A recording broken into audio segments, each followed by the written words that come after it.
एक विश्वासी को प्रार्थना कैसे करनी चाहिए, ये मैं आपको समझाता हूं। ये मैं उन लोगों को समझाता हूं कई बार जो मेरे पास मिलने के लिए आते हैं, लेकिन आज मैं आप सबको समझा रहा हूं।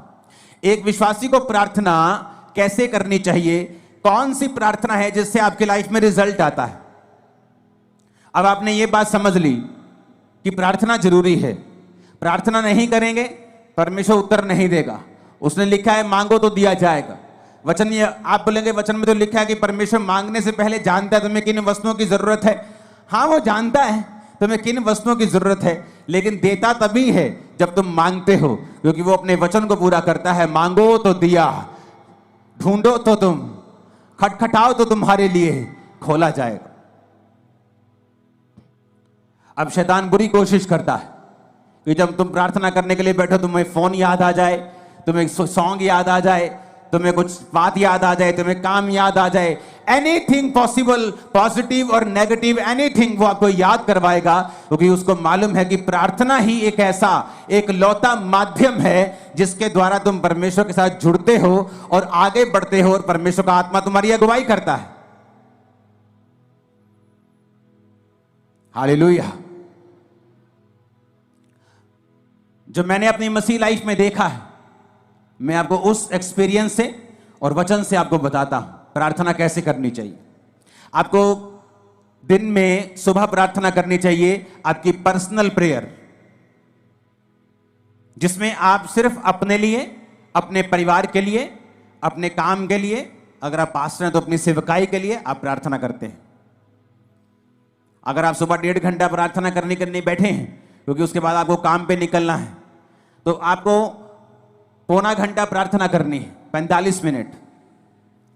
आधा घंटा आप वचन पढ़ें और बाकी का 15 मिनट आप वचन को खोलें और अपनी लाइफ के मुताबिक, मान लीजिए एक विश्वासी बीमार है, वो नीति वचन को निकाले 3 को, वो यशाया 54 को, वो भजन संहिता 103 को, वो इस तरह के वचन निकाले जहां परमेश्वर ने आपको शारीरिक चंगाई की वायदा किया है। आप उस वचन को पढ़ें कि परमेश्वर तेरे वचन में लिखा है। जिस तरह जब मुझे रोग था तो मैं परमेश्वर को बोलता था कि प्रभु तेरे वचन में लिखा है भजन संहिता में कि तू मुझे दीर्घ आयु से तृप्त करेगा, तो मैं प्रभु से बात करता था, लड़ता था, जैसे फाइट करते हैं। किससे? वचन से। इमोशनल फाइट नहीं, उसका कोई फायदा नहीं। वचन से फाइट करना। परमेश्वर कहता है वचन से अपने प्रमाण मुझे दो, सबूत दो मुझे। क्यों मैं तुम्हें चंगा करूं, क्यों तुझे बच्चा दूं, क्यों ब्लेस करूं, सबूत दो। क्या है सबूत? सबूत वचन है। तो प्रभु से मैं बोलता था प्रभु तेरे वचन में लिखा है कि तू मुझे दीर्घ आयु से तृप्त करेगा, तो क्या इस रोग के साथ मैं दीर्घ आयु जी सकता हूं? अगर जी सकता हूं तो ये दीर्घ आयु किस काम की होगी अगर मैं सारी उम्र रोगी रहूंगा? तो मैं इस तरह से प्रभु के साथ फाइट करता था कि प्रभु तेरे वचन में लिखा है कि तू मुझे दीर्घ आयु से तृप्त करेगा। एक टेस्टिमनी को मैं पढ़ रहा था, एक सिस्टर की, आज बहुत सारी जबरदस्त गवाहियां आपने सुनी, तारीफ करो सब गवाहियों के लिए। तो मैं गवाही जब सुन रहा था तो एक सिस्टर थी जिसने वचन सुना और वचन सुनने के बाद उसने रोज वचन के बीच से प्रार्थना करनी शुरू कर दी। तो हुआ क्या था, उसके यूट्रस में बीमारी थी, उसको बेबी नहीं, हस्बैंड में भी रोग था, बेबी नहीं हो सकता था। लेकिन उसे यह मालूम हुआ कि वचन के बीच से अगर मैं प्रार्थना करूंगी और प्रभु को उसके वायदे याद करवाऊंगी तो ये परमेश्वर संभव है। उसने प्रार्थना करनी शुरू कर दी वचन से कि प्रभु तेरे वचन में लिखा है कि धर्मी का वंश बचाया जाएगा। मेरा वंश कहां है? क्या मैं धर्मी नहीं हूं? मैं तुझ पे विश्वास करती हूं तो मैं एक धर्मी हूं। प्रभु तेरे वचन में लिखा हुआ है कि तू बांझ को घर में लड़कों का आनंद करने वाली माता बनाता है। प्रभु तेरे वचन में लिखा हुआ है कि तू हमें फलवंत करेगा। प्रभु तूने आदम को कहा था be fruitful and be multiply. बिना बच्चे के मैं मल्टीप्लाई कैसे हो सकती हूं? तो उसने रोज क्या किया, वचन के बीच से प्रभु को प्रार्थना करनी शुरू कर दी। 2, 3, 4 साल कुछ नहीं हुआ, कोई फर्क नहीं, लेकिन उसकी बॉडी थोड़ी अच्छी हो गई, लाइफ अच्छी हो गई, वो चलती रही चलती रही चलती रही। उसको शायद पीरियड भी नहीं आते थे, पता नहीं चलता था कि बेबी प्रेगनेंसी है कि नहीं है, क्योंकि बहुत सारी कॉम्प्लिकेशंस थी। एक दिन अचानक अपने रेगुलर डॉक्टर से जब चेकअप करवाने के लिए गई, वो 2nd मंथ की प्रेग्नेंट थी और परमेश्वर ने उसको एक बेटा दिया। उसके बाद परमेश्वर ने उसको एक बेटी दी, दोनों जीवित हैं। आप जब सुबह प्रार्थना करने के लिए उठें तो अगर आप 1.5 घंटा प्रार्थना करते हैं तो 45 मिनट प्रार्थना करें। उसमें आपको क्या बोलना है? आप कुछ भी बोलें, वो परमेश्वर है, वो कोई बाबा नहीं है कि आप एक वर्ड थोड़ा इधर उधर बोल देंगे तो वो आपकी जान ले लेगा या आपको श्रापित कर देगा। एक छोटा बच्चा जब अपनी मां के पास आता है और 1 साल का होता है और बोलता नहीं पूरा, या मामा मामा जा जा ऐसे करता है, तो उसकी मां उस गुस्सा नहीं करती। उसकी मां पहचान लेती है इसको क्या चाहिए, इसको दूध चाहिए, इसको खाना चाहिए, इसको दाल का पानी चाहिए, इसको वॉशरूम आया है, वो पहचान लेती है। आपका पिता भी ऐसा है, आपका हेवनली फादर भी ऐसा है। जब आप 45 मिनट प्रार्थना में बैठेंगे तो उसका थैंक्स करें, उसकी वर्शिप करें, उसको शुक्र कहें, सब बातों के लिए उसका थैंक्स करें, आप उसके साथ बात करें। वो आपका पिता है, वो बाबा नहीं कि आपको मार देगा। आपको 2 चीजें गलत पढ़ देंगे तो वो आपको कत्ल कर देगा या आपको श्रापित कर देगा, ऐसा नहीं है। लेकिन वो ऐसा परमेश्वर भी है जो ये कहता है कि अपना प्रमाण मुझे दो, जो ये चाहता है कि उसके बच्चे एक्टिव रीति से ये जाने कि वचन में क्या लिखा है और वचन में कौन सी चीजें हैं, क्या अधिकार हैं हमारे पास वचन के बीच से जो हमें इस्तेमाल करने हैं। तो जब आप सुबह प्रार्थना करने के लिए 45 मिनट उठे और आपने प्रार्थना की, आपने थैंक्स किया, आपने वर्शिप की, आपने प्रभु का थैंक्स किया, 45 मिनट हो गए, आपने आधा घंटा बाइबल पढ़ी। अब अगले 15 मिनट, आधा घंटा बड़ा इंपॉर्टेंट है। उसमें क्या करना है? वचन निकालना है जो आपकी लाइफ से संबंधित है। आपको हीलिंग चाहिए, हीलिंग के वचन निकालें। आपको बच्चा चाहिए, उस बच्चे के वचन निकालें। जहां परमेश्वर ने आपको वंश आशीषित करने का आपको वायदा किया है, परमेश्वर ने कहा वो व्यक्ति जो परमेश्वर की इच्छाओं पर चलेगा और उससे उसका डर मानेगा, परमेश्वर उसको उसी मार्ग पे चलाएगा जिससे वो प्रसन्न होता है, उसका वंश पृथ्वी पर पराक्रमी होगा। तो परमेश्वर कहते तुम्हारे बच्चे जो होंगे पृथ्वी के ऊपर पराक्रमी होंगे, बड़े बड़े काम करने वाले होंगे, डरपोक बच्चे नहीं होंगे। तो आप इस वचन का फायदा उठा सकते हो। अगर आपके बच्चे डरपोक है तो, अगर आपके बच्चे अनसक्सेसफुल है तो, कम पढ़ते हैं तो, समझ नहीं आती कि प्रभु तेरे वचन में लिखा है कि तेरा वंश पृथ्वी के ऊपर पराक्रमी होगा, मेरे बच्चों को पराक्रमी बना, मेरे बच्चों को एक्सीलेंट बना, मेरे बच्चों को ब्लेस कर। हर एक चीज के लिए बाइबल में परमेश्वर का वायदा है, वचन है। आप अपने मोहल्ले में क्रिश्चियन हैं, आप एक छोटा मोटा बिजनेस करते हैं, आप अगर वचन को जानते होंगे आप उस वचन को निकाल लेंगे। प्रभु तेरे वचन में लिखा है, तूने कहा है कि तू मुझे सब जातियों से श्रेष्ठ करेगा, सब दूसरी जातियां अन्य जातियों से तू मुझे श्रेष्ठ करेगा। प्रभु मैं प्रार्थना करता हूं, मैं अपने टाइट को भी बोता हूं, मैं आज प्रार्थना करता हूं, मुझे सबसे श्रेष्ठ बनना है, मुझे बेस्ट बनना है अपने बिजनेस में, अपनी लाइफ में मुझे बेस्ट चाहिए। आप बेस्ट होंगे अगले 7 सालों के अंदर।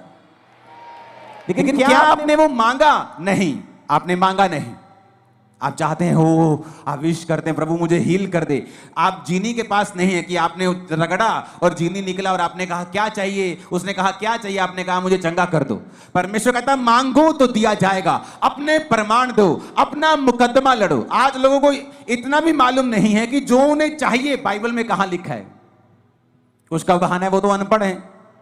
आज अगर तुम्हारी बहन वेस्टर्न यूनियन में 10,000 रुपए भेज दे इंग्लिश में लिख के, तुम भाई साहब 15 मिनट में पैसे निकाल के ले आओगे। तुम्हें पता है किससे पढ़वाना है, किसको 10 रुपए का लालच देना है, किस पोते को बोलना है, किस पोती को बोलना है 100 रुपए देके और पैसे निकलवा के लेके आने। लेकिन जब बाइबल पढ़ने का समय आता है, आपको ट्यूशन रखनी चाहिए। अगर आप अनपढ़ है तो 2 महीने में बाइबल पढ़नी सीखो, खुद समझो बाइबल में कहां कहां वो वचन लिखे हैं जो आपको जरूरी चाहिए, जो आपके लिए एक हथियार की तरह काम करेंगे। हालेलुया, ऊंची आवाज में हालेलुया बोलो जरा। अगर आप प्रार्थना नहीं करेंगे इसका मतलब आपने प्रभु से मांगा नहीं, आपने मांगा नहीं, आपने पाया नहीं। उसने कहा मांगो तो दिया जाएगा। तो मेरी प्रार्थना कैसे होती थी? सुबह जब प्रार्थना करो तो मैं लिखे हुए पॉइंट्स के साथ प्रार्थना करता, मुझे ये चाहिए, वो पॉइंट लिखना, उस पॉइंट के हिसाब से वचन निकालना और प्रभु को कहना प्रभु तेरे वचन में लिखा हुआ है, मैंने नहीं लिखा, तूने लिखा है, तूने लिखा है अपने वचन में। इस वचन को परमेश्वर मेरी लाइफ में पूरा कर। वचन के साथ 15 मिनट के लिए लास्ट प्रार्थना करना, वचन से परमेश्वर को याद करवाना। अगर आपको कोई सीरियस प्रॉब्लम है तो उसके बाद आप शाम को प्रार्थना करें फिर 1.5 घंटा, और उसके बाद सेम वही प्रार्थना रात को करें 1.5 घंटा। अगर आप ठीक हैं, आपकी लाइफ में ओके है, आप ब्लेस्ड हैं, आप 1 घंटा 1 घंटा 1 घंटा आप 3 बार प्रार्थना करें रोज। सुबह 1 घंटा, शाम को 1 घंटा, रात को 1 घंटा। आप शाम को 1 घंटा नहीं दे सकते, अब आप काम बिजनेस वूमन है, आप काम करने जाती हैं, आप एक बिजनेसमैन हैं, तो आप सुबह को 1.5 घंटा, रात को 1.5 घंटा परमेश्वर को दें। अपने दिन की शुरुआत प्रार्थना से करें, रात का अपना दिन का अंत प्रार्थना से करें। आप परमेश्वर को लिखे हुए वचनों से बताएं कि आपको क्या चाहिए। अपने पॉइंट्स को लिख कर रखें, उन पॉइंट्स के हिसाब से बाइबल के वचन निकालें और फिर परमेश्वर को उन वचनों से बताएं कि परमेश्वर मुझे ये चाहिए क्योंकि तेरे वचन में ये लिखा हुआ है। अगर आप अपना मुकदमा नहीं लड़ेंगे, अगर आप अपना मुकदमा पेश नहीं करेंगे, आप वचन के बीच से होकर लड़ाई नहीं करेंगे तो आपको नहीं मिलेगा। समझ आ रही है सबको? अब अपने आप में अंदर एक पंजाबी कहते झाती मार के देखो अंदर जरा कि कितनी प्रार्थना करते हैं आप, या जो आपको चाहिए कि आपने उसे इनफ मांगा है। जो आपको प्रभु से चाहिए, क्या आपने उसके लिए फाइट की है? क्या आपने उसके लिए लड़ाई की है? नहीं की। अगर केस बड़ा हो, आम बुखार हो तो पैरासीटामोल से ठीक हो सकता है, लेकिन बुखार अगर टीबी की वजह से हो तो टीबी की दवाई खानी पड़ती है। केस बड़ा है, कैंसर बड़ा है, बीमारी बड़ी है, प्रार्थना आधे घंटे की है। बस यही बोलते रहते बेड पे बैठे, प्रभु कुछ कर, प्रभु मैंने चंगा कर। और ये नहीं कहते प्रभु तेरे वचन में लिखा है तेरे कोड़े खाने से हम चंगे हुए। आज मैं वचन के बीच तेरे पास आता हूं। तूने कहा है तू संकट के दिन तू मुझे पुकार तो मैं तुझे उत्तर दूंगा। तेरे वचन में लिखा हुआ है कि तू अपने धर्मी जन के अपराधों को माफ करता है, उनको चंगा भी करता है। लेकिन वचन के बीच से हमने कोई प्रार्थना नहीं की। यीशु मसीह को मालूम था कि मैं अपनी चर्च को कमजोर चेले नहीं दे सकता, डाइवर्टेड चेले नहीं दे सकता, क्योंकि जब प्रभु यीशु मसीह ने 12 चेले चुने तो मैं आपको बता सकता हूं परमेश्वर के पास सैकड़ों लोग थे जो उसको उस समय फॉलो कर रहे थे। और सैकड़ों लोगों में से परमेश्वर ने 12 प्रेरित चुने थे। और उन 12 प्रेरितों को चुनने से पहले प्रभु यीशु मसीह खुद परमेश्वर होने के बावजूद भी वो सारी रात पिता से प्रार्थना करने के लिए गए। आज हमें लगता है ये अच्छा है, ये अच्छा है, लेकिन परमेश्वर कहता है विद प्रेयर अगर तुम वो काम करोगे तुम कभी फेल नहीं होगे। कितनों को इन बातों को समझ आ रही है? कहां गलती है, कहां चर्च गलती कर रही? परमेश्वर ने सारी रात प्रार्थना रोज नहीं की, उसने रोज सारी रात प्रार्थना नहीं की। मैं रोज रात को प्रार्थना करता हूं, लेकिन रोज फुल नाइट प्रेयर नहीं करता हूं। मैं रोज सुबह प्रार्थना करता हूं, रोज रात को प्रार्थना करता हूं, शाम को भी हम फैमिली प्रार्थना करते हैं।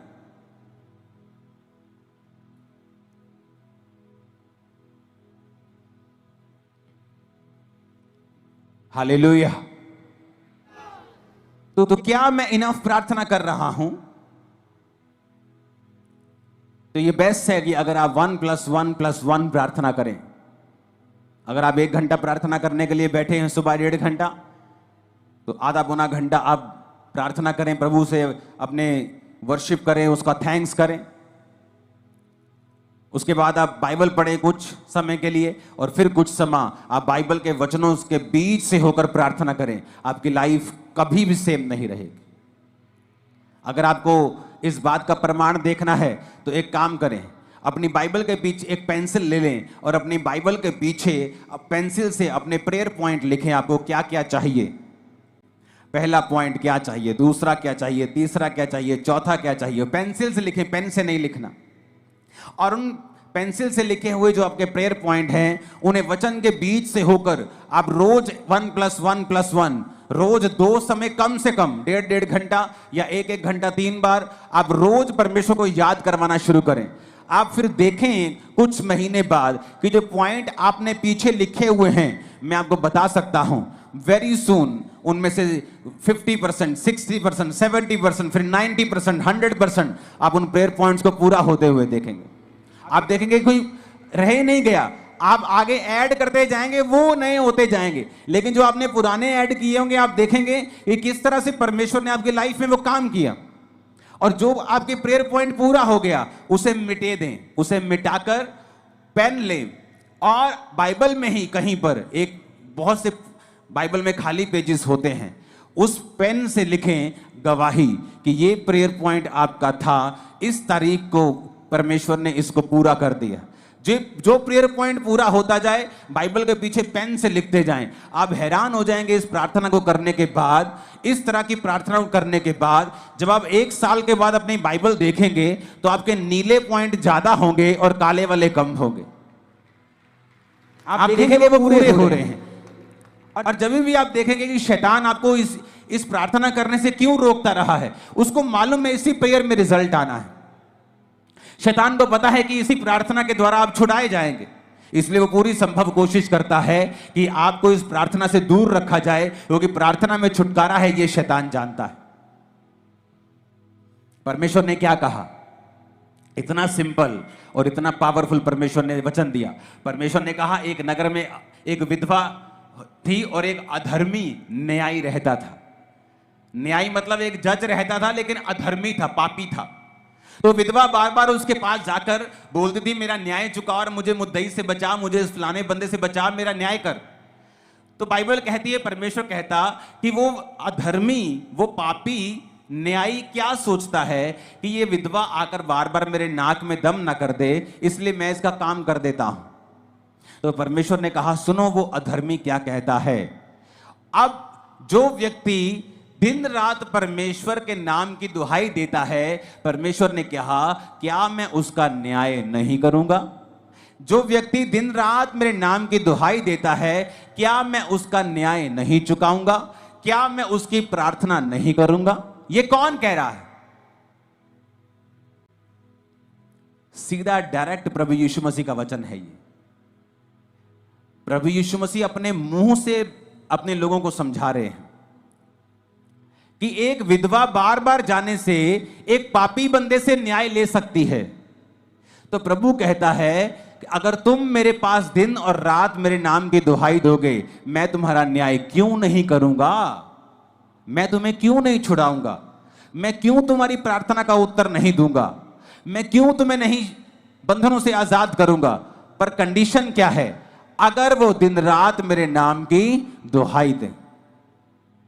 आप एक दिन प्रार्थना करेंगे सुबह, आपने प्रार्थना की प्रभु तेरे वचन में लिखा है धर्मी का वंश पराक्रमी होगा। प्रभु अपने बच्चों के लिए प्रार्थना करता हूं, अपने लिए हीलिंग के लिए, डिलीवरेंस, आप प्रार्थना करते हैं वचन के बीच। आप वही प्रार्थना फिर शाम को करते हैं, वही प्रार्थना फिर आप रात को करते हैं, फिर सुबह, फिर दोपहर, फिर शाम, फिर रात, फिर सुबह, फिर शाम, फिर रात, फिर सुबह, फिर शाम। परमेश्वर को आप दुखी कर देंगे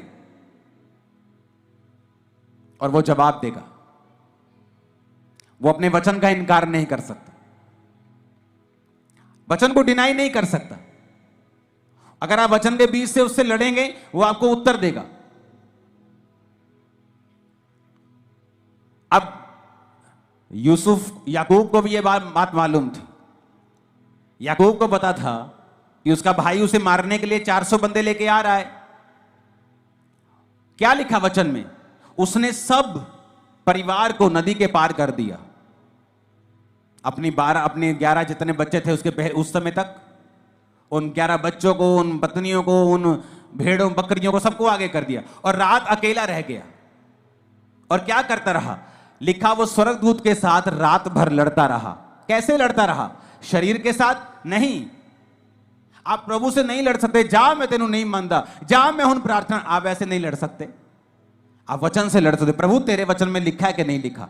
तेरे वचन में लिखा है ना, तो ये मेरे जीवन में पूरा कर। तेरे वचन में लिखा है, मैं बांझ कैसे रह सकती हूं? क्योंकि तूने कहा है कि धर्मी तू बच, तेरा घराना बचाया जाएगा। तेरे वचन में लिखा है गर्भ का फल यहोवा के ओर से दिया हुआ प्रतिफल है। तेरे वचन में लिखा है, तो मैं गर्भ के फल से कैसे रह सकती हूं? आप लड़ेंगे नहीं। तो बाइबल कहती है वो पूरी रात लड़ा और परमेश्वर के दूत ने कहा अब से तेरा नाम इज़राइल होगा। और उसके भाई का मन चेंज हो गया। जब वो भाई से मिला तो उसने उसे मारा नहीं। क्यों? क्योंकि प्रार्थना में वो सब बातों को जीत चुका था। हालेलुया। प्रभु ने उससे वायदा किया था कि मैं तेरे वंश को ये करूंगा, तेरे वंश को वो करूंगा। तो वो क्या फाइट कर रहा था? प्रभु मैंने थोड़ी कहा था, मैंने थोड़ी कहा था कि मेरे वंश को तू ब्लेस कर। तूने कहा था कि तेरे वंश में राजा पैदा होंगे। तूने कहा था कि तेरे वंश में ये होगा। तूने मेरे बाप तूने मेरे दादा, तूने मेरे फलाने को ये कहा था। वो परमेश्वर से इस वचन से फाइट कर रहा था कि तेरा वचन कहता है, तेरा वायदा है, तूने कहा था कि मेरे दादा को, मेरे बाप को, मेरे दादा अब्राहम को तूने कहा था कि तेरा वंश ऐसा होगा। और तू जानता है परमेश्वर, मेरा भाई तुझ में नहीं है, एसाव तुझ में नहीं है, एसाव परमेश्वर में नहीं है। अगर वो परमेश्वर में होता तो कनानी लड़कियों से कभी भी शादी नहीं करता। मैं तुझ में हूं, मैं अपने दादा, अपने पिता का वंश हूं, मेरे वंश के साथ तेरा वायदा है। इस तरह से वो फाइट कर रहा था और परमेश्वर ने उसको सुना।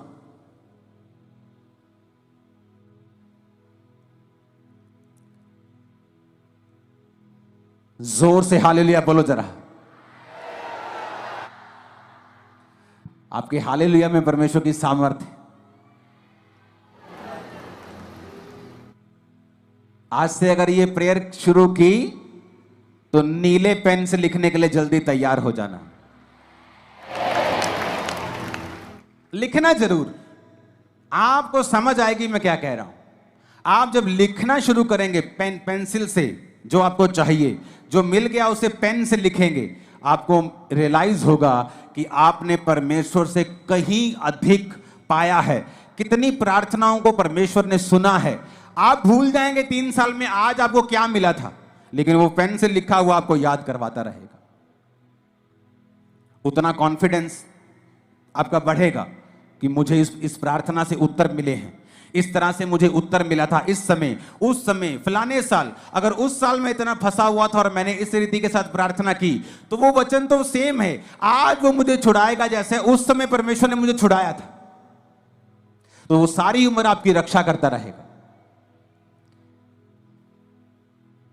इसलिए मैं कहता हूं अपनी बाइबल को ज्यादा चेंज मत करना। मेरी बाइबल का कवर कितनी बार फट जाता है, पेज फट जाता है, उसी को मैं चिपका लेता हूं।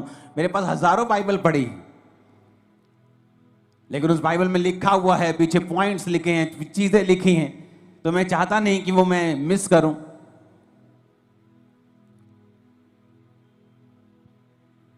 हालेलुया बोलो ऊंची आवाज में।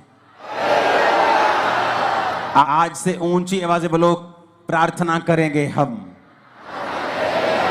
इसी तरह से करेंगे, वचन के बीच से करेंगे। आमीन बोलो ऊंची आवाज। प्रार्थना करने के लिए तैयार हैं आप? रोज प्रार्थना करने के लिए तैयार हैं? कैसे प्रार्थना करेंगे रोज? और कहता दिन और रात मेरे नाम की जो दुहाई देंगे। कितना सिंपल है परमेश्वर। उसने कहा है कि विधवा अपना न्याय करवा सकती है, बेवकूफ हो तो तुम क्यों नहीं करवा सकते? एक अधर्मी से, एक पापी से विधवा अपना काम निकलवा सकती है, तो तुम्हारा दिमाग कहां है? तुम धर्मी से, तुम परमेश्वर से काम नहीं निकलवा सकते क्या? एक विधवा एक पापी के पास बार बार जाकर उसको तंग करके काम निकलवा सकती है, परमेश्वर ने कहा, तो तुम्हारा दिमाग कहां है? तुम्हारे दिमाग पर शैतान ने क्यों पर्दा डाला है? तुम अंधे और गूंगे क्यों बनकर बैठे हो? तुम क्यों नहीं दिन और रात परमेश्वर के नाम की दुहाई देते हो? वचन के बीज से क्यों नहीं प्रार्थना करते हो?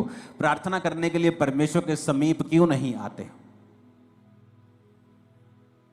और ये एग्जाम्पल खुद प्रभु यीशु मसीह ने अपने मुंह से दी है कि एक विधवा का न्याय अगर अधर्मी पापी कर सकता है, क्योंकि वो एक ऊंची पोस्ट के ऊपर है, लेकिन ना तो परमेश्वर से डरता है, ना किसी आदमी की परवाह करता है, फिर भी विधवा उससे काम निकलवा लेती है और वो ये सोचता है कि बार बार विधवा मेरे नाक में दम करेगी, तो परमेश्वर कहता है अगर विधवा उसका न्याय करवा सकती है अपना उसके पास जाके, और वो उस विधवा का न्याय कर सकता है, तो परमेश्वर तुम्हारा न्याय क्यों नहीं करेगा? अगर तुम भी कहने का मतलब है उसके नाक में दम कर दो तो प्रभु भी देखेगा, भाई कितने दिन हो गए तेरे को सेम वचन से प्रार्थना करते, तू रोज आती है अपने बेबी के लिए, तेरे को 5 साल हो गए हैं, कब तक वो तुम्हारी प्रार्थना को अनसुना करेगा? वो तुम्हें जवाब देगा। तुम्हारी बाइबल का पिछला पन्ना उस नीली लाइंस के साथ भरा हुआ मैं देख रहा हूं, और तुम्हारी गवाहियों के साथ भरा हुआ देख रहा हूं, यीशु मसीह के सामर्थ्य नाम में।